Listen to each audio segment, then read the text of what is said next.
मैं डॉक्टर विजेंद्र कुमार, विभागाध्यक्ष समाज कार्य विभाग। आज हम लोग नेशनल यूथ पॉलिसी 1989 के बारे में चर्चा करेंगे। ये हमारे देश में यूथ की संख्या लगभग 50% से ऊपर है। अगर यदि हम अपने देश के युवाओं को अगर विकसित करते हैं, उनको डेवलप करते हैं, तो हमारा देश का विकास आगे होगा, क्योंकि इनकी जो हमारी संख्या है ज़्यादा है। नेशनल यूथ पॉलिसी 1989 में बनी थी, उनको ही ध्यान में रख के की गई थी कि कैसे हम उनको एम्पावर कर सकते हैं, कैसे हम उनको डेवलप कर सकते हैं, जिससे कि हमारी युवा पीढ़ी, चाहे वो लड़का हो या लड़की हो, अगर डेवलप करते हैं तो आगे चल कर के हमारे देश का विकास होगा, भविष्य अच्छा होगा और वो हमारे विकास में मदद करेंगे। इस रख करके नेशनल यूथ पॉलिसी 1989 में भारत सरकार द्वारा बनाई गई थी, जिनका उद्देश्य था संविधान में निहित सिद्धांतों, मूल्यों की जागरूकता एवं सम्मान पैदा करना। यानी हमारे संविधान में जो प्रिंसिपल वैल्यू और दी गई थी, उसको हमें लोगों तक जागरूक पहुंचाना था, जागरूक करना था एवं सम्मान पैदा करना था। इस जो है मेन उद्देश्य हमारे नेशनल यूथ पॉलिसी का था। दूसरा था राष्ट्रीय एकीकरण, धर्मनिरपेक्षता एवं समाजवाद के प्रति वचनबद्धता की सहायता से विधि के नियम की प्रतिनिष्ठा पैदा करना। यानी युवाओं के अंदर ऐसी निष्ठा पैदा करना, ऐसे विश्वास पैदा करना जो हमारे जो है राष्ट्रीय एकता है, धर्मनिरपेक्षता है एवं समाजवाद की जो प्रति है, उसके प्रति वो वचनबद्ध हो सके, उनकी सहायता करने में वो मदद कर सके और सहायता से विधि के जो नियम है उसकी प्रतिष्ठा कायम रहे और उसके विश्वास के प्रति लोगों को जागरूक हो सके। नेक्स्ट था पर्यावरण तथा इनके संरक्षण में अभिरुचि उत्पन्न करना। यानी जो हमारे यूथ हैं, जो युवा हैं, अगर हमारे देश के जो पर्यावरण है तथा उस जो है उसकी स्थिति को देखते हुए उसके संरक्षण में, उसके विकास में जो है मदद करेंगे, डेवलप करेंगे, विकास करेंगे, तो जो है हमारे देश की वातावरण, पर्यावरण अच्छा होगा, जिससे हमारे जीव जंतुओं और समाज में भी जो है विकास हो सकता है। तो उनके अंतर्गत इसके प्रति अभिरुचि पैदा करना था, इंटरेस्ट पैदा करना था, इसलिए इस नेशनल यूथ पॉलिसी को इम्प्लीमेंट किया गया था। इसके साथ ही ऐतिहासिक और सांस्कृतिक धरोहर के प्रति चेतना पैदा करना। जो भी हमारे देश में ऐतिहासिक और सांस्कृतिक धरोहर हैं, जो मूर्तियाँ हैं, जो हमारी स्थाएँ हैं, जो हमारी वस्तुएँ हैं, जो संस्कृति है, उसके प्रति कैसे उनको चेतना पैदा करें, ताकि उसको बरकरार रखें और आगे बढ़ाने में अपनी मदद कर सकें, योगदान दे सकें और इस क्षेत्र में भी हमारे देश का विकास हो सके और उन्नति हो सके। नेक्स्ट है व्यक्तित्व विकास के लिए अपेक्षित सुविधाएं उपलब्ध कराना। यानी उनकी पर्सनालिटी डेवलपमेंट के लिए, उनके लिए उपेक्षित सुविधाएं, जो भी उनको सुविधाएं चाहिए, उन सुविधाओं को उपलब्ध कराना था। यानी हमारे जो ये नेशनल पॉलिसी बनी थी 1989 में, इन पांचों बिंदुओं को ध्यान में रख करके किया गया था, क्योंकि यूथ अगर हमारे इनके प्रति जागरूक होंगे, अवेयर होंगे, उनका विकास होगा, उनका विश्वास होगा और इसके प्रति वो अगर इंटरेस्ट लेंगे, अभिरुचि लेंगे, तो हमारा देश आगे बढ़ सकता है। क्योंकि जैसा हम पहले बताए कि हमारे यूथ की संख्या हमारे देश में टोटल संख्या के करीब आधा है और अगर ये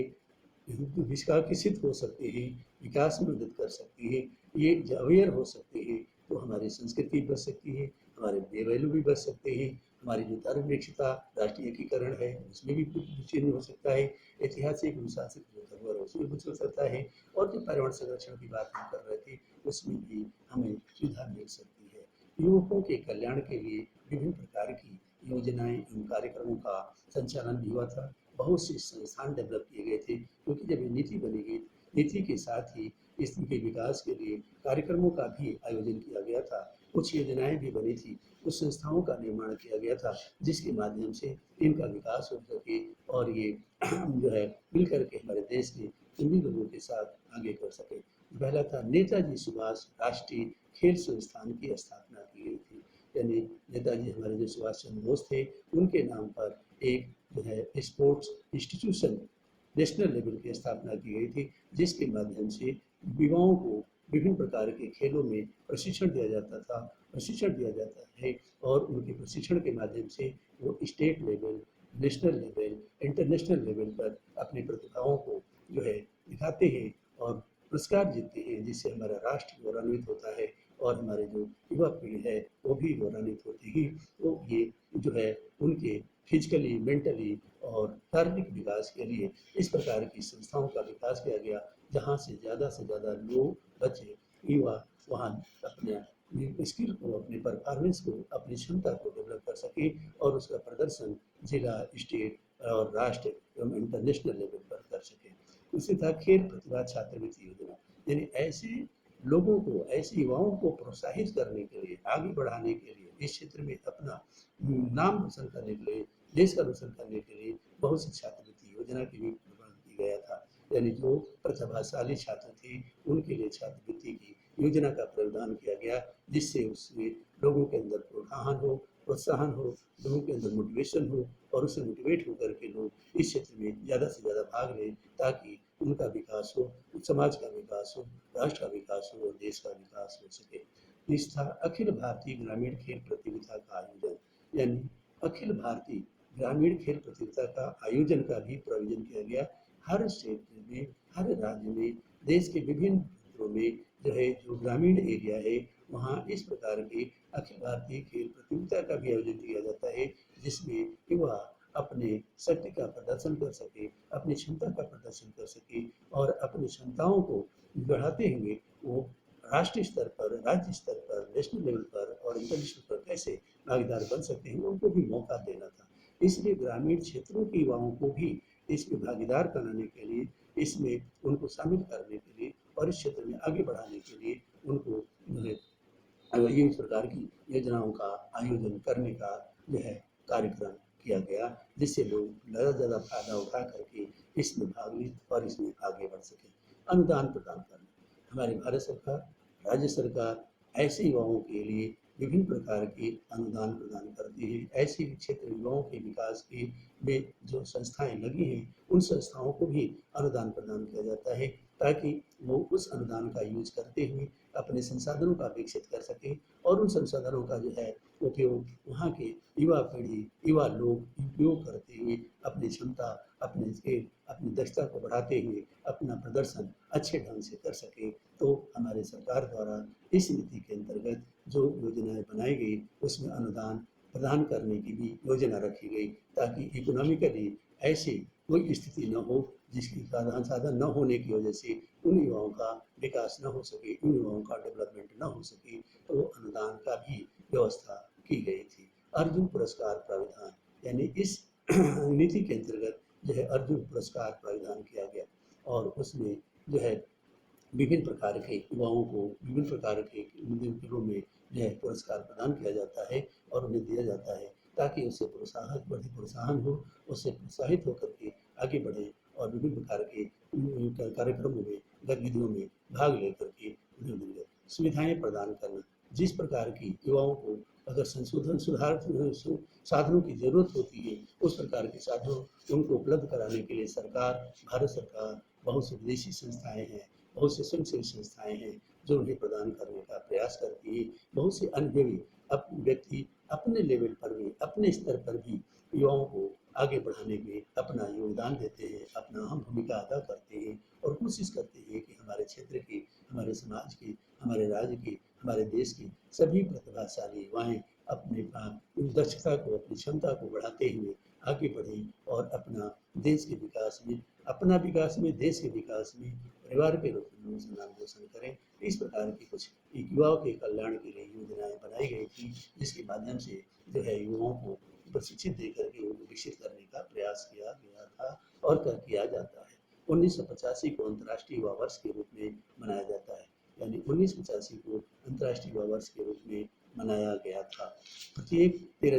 जनवरी को युवा दिवस के रूप में मनाया जाता है, यानी राष्ट्रीय स्तर पर युवा दिवस प्रत्येक 12 जनवरी को मनाया जाता है, जो सरकार द्वारा, चाहे भारत सरकार, राज्य सरकार द्वारा विभिन्न प्रकार के कार्यक्रमों का आयोजन किया जाता है और युवाओं के विकास के लिए, युवाओं के क्षमता विकास के लिए जो है उन्हें विभिन्न प्रकार के आयोजन के माध्यम से दिया जाता है। तो 12 जनवरी को राष्ट्रीय स्तर पर और राज्य स्तर पर विभिन्न प्रकार की सरकार संस्थाएं, गैर सरकारी संस्थाएं जो है आयोजन करती हैं। बहुत से इंस्टीट्यूशन भी हैं, संस्थाएं, चाहे एजुकेशनल इंस्टीट्यूशन हो, चाहे ट्रेनिंग इंस्टीट्यूशन हो, चाहे रिसर्च इंस्टीट्यूशन है, वो भी 12 जनवरी को युवाओं के लिए युवा दिवस के रूप में मनाते हैं। 1969 से राष्ट्रीय योजना का आयोजन किया जाता है,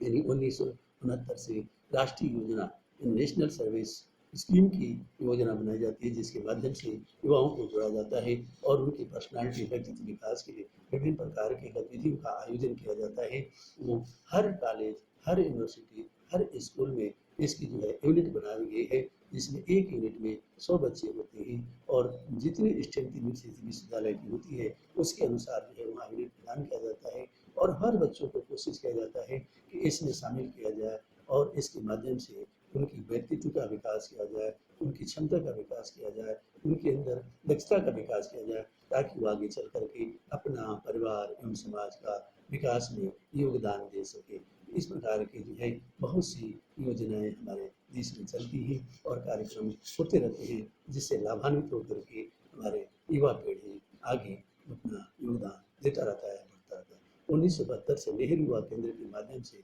व्यक्तित्व का विकास होता है, यानी हमारे 1972 में पूरे देश में नेहरू युवा केंद्र की स्थापना हुई थी। पहले वॉलंटियरी था, इसमें district level, block level, state level और सेंट्रल लेवल पर संस्थाएं थी, जिसके माध्यम से जो है विभिन्न प्रकार के कार्यक्रमों का आयोजन किया जाता था, जिससे उनके व्यक्तित्व का विकास किया जा सके। जो हमारी युवा पीढ़ी है, ग्रामीण क्षेत्र में हो या शहरी क्षेत्र में हो, उनका कार्यक्रमों के माध्यम से जो है उनका स्किल डेवलप हो, व्यक्तित्व डेवलप हो और हर क्षेत्र में आ सके। उनके लिए नेहरू युवा केंद्र के माध्यम से विभिन्न प्रकार के सामाजिक इशू, राजनीतिक इशू, आर्थिक इशुओं को लेकर के भी काम किया जाता था और उनको शामिल किया जाता था, ताकि वो इसमें अपना भाग लें और आगे ज़्यादा बढ़ते रहें, काम करते रहें। स्काउट एंड गाइड योजना, स्काउट और गाइड स्थिति भी है, जिसके माध्यम से बच्चों को जो है इसमें शामिल किया जाता है और उनकी पर्सनालिटी विकास में इस जो है भी सहायता की जाती है। तो स्काउट एंड गाइड योजना भी हमारी जो स्कीम है, इसके माध्यम से जो है सरकारी, गैर सरकारी जितनी भी संस्थाएं हैं, उन संस्थाओं का जो है विकास करने में मदद करता है। युवक क्लब की स्थापना, युवक क्लब की भी स्थापना की गई थी, जिसके माध्यम से जो है युवाओं को क्लब के माध्यम से विभिन्न प्रकार के गतिविधियों का आयोजन करते हुए उनका डेवलपमेंट हो सके, उनका विकास हो सके और इसमें शामिल है वो उनका फायदा उठा सके। तो युवाओं के लिए विभिन्न प्रकार के क्लब बने हैं, एज के हिसाब से बने हैं, यूथ के बना हुए एक्टिविटीज के हिसाब से क्लब बने हुए हैं और विभिन्न प्रकार के क्लबों के माध्यम से उनके बीच कार्यक्रमों का आयोजन किया जाता है और कार्यक्रम के माध्यम से कार्यक्रम को कैसे आयोजन किया जाता है, कैसे ऑर्गेनाइज किया जा सकता है, कैसे इम्प्लीमेंट किया जाता है,